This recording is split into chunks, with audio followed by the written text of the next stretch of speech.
Wolf, the most extraordinary thing tonight from the Prime Minister, when I asked specifically, would he now say that MH370, the plane and the passengers were lost, there were no survivors, he said, even though that might seem obvious, out of respect for the next of kin, he would not go that far. This is the Prime Minister.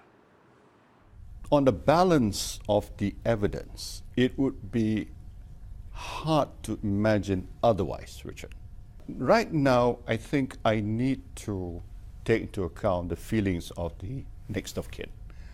And some of them have said publicly that they're not willing to accept it until they find hard evidence. What I was continuing to point out to him, Wolf, was whether or not he is prepared to say the plane is lost, since it seems so glaringly obvious. But Wolf, as the families have repeatedly said, there is no physical evidence. And so the Prime Minister is siding more with them at the moment. But this creates enormous difficulties, Wolf, for Malaysian Airlines and others, because until the government officially says the plane is lost, then full compensation cannot be paid under the Montreal Convention, Wolf.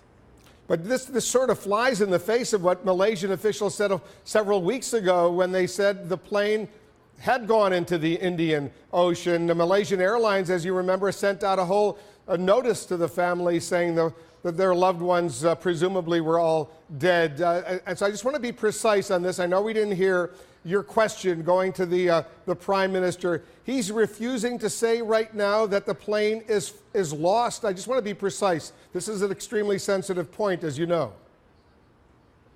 It is, and I'm pleased that you take that, you put it like that.